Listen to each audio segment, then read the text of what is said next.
My hours of refreshing and staring unblinking at the Battlefield Twitter feed have finally paid off as DICE has recently released new official Battlefield 2042 gameplay. I wanted to do a quick breakdown of what we are seeing here with each specialist, as well as give my general thoughts on the gameplay and specialist system. The first specialist we are shown is Webster McKay. McKay is an assault who seems to focus on flanking and aggressive style gameplay given his specialty and trait. His specialty, the grappling hook, is shown here, and something I didn't notice before are the grappling hook controls, which allow you to steer while mid-grapple, allowing for more maneuvers like slingshotting yourself over and around objects. We then see McKay perform a third-person takedown, which I'm gonna be honest, I don't like it at all.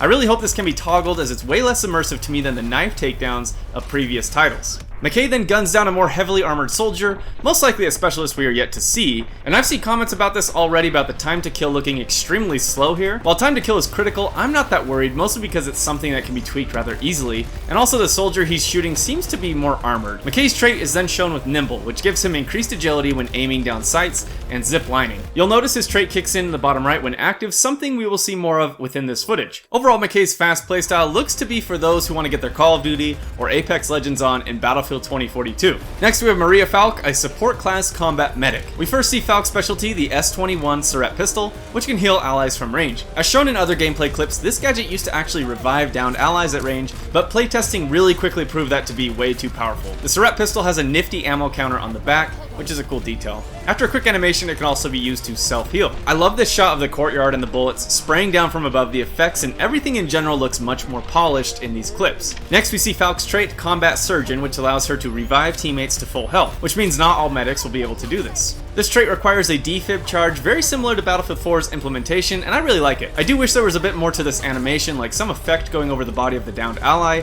but as someone who loves supporting teammates and playing medic, Falc is obviously very appealing to me. Our next specialist is Boris, an engineer who seems to focus on a more static, defensive playstyle. His specialty is the SG-36 sentry gun, which we can see deployed and used here. This is a sentry that automatically shoots and spots enemies in range, so if you want to get your Team Fortress 2 engineer on, Boris looks to be your guy. His trait is tied directly to the sentry, where if he stands near it, he boosts its efficiency, which we see kick on again here. I always said Battlefield should promote defensive playstyle as well, especially defending points in Conquest, and it looks like Boris is providing options for that type of gameplay. Also, the dust and effects as the tank plows by are just awesome. The last specialist we see is Casper, who just looks like an absolute badass. Casper is a recon class specialist whose specialty is the OVP recon drone, which stands for Overview Patrol. Sure, why not? It's deployed from this little tablet, and the tablet screen actually shows some interesting info. It provides you details about the drone's distance and how many enemies it's spotting. Pretty cool little detail there. Using the drone, Casper gives us an incredible shot of a firefight taking place. I especially love how the Condor swoops past towards the storm. Casper's trait is then shown, and this one is interesting, called Movement Sensor. It displays a warning icon when an enemy approaches too quickly and too closely to you. We see here it flash at the bottom to warn him of the flank. I'm interested to see how this plays in game, but it could be a very frustrating trait to deal with. And that's all we're shown. Overall, I think the gameplay is looking extremely crisp and much more polished than the reveal. Things like effects and lighting look really good. I'm still extremely hesitant about the specialist system in general, as I really prefer playing a nondescript soldier and feeling like I'm part of a larger battlefield than playing a specific character with their own personality and look. However, I'm still open-minded in how this might change the dynamic of the standard class system, and I'm really excited to finally get my hands on 2042. That's it for me. I hope you enjoyed it, and if you did, please like and subscribe for more Battlefield content. Until next time.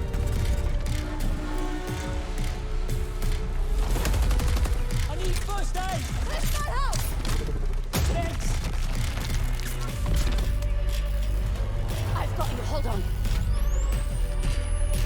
You're alive, but not safe. Let's begin, please.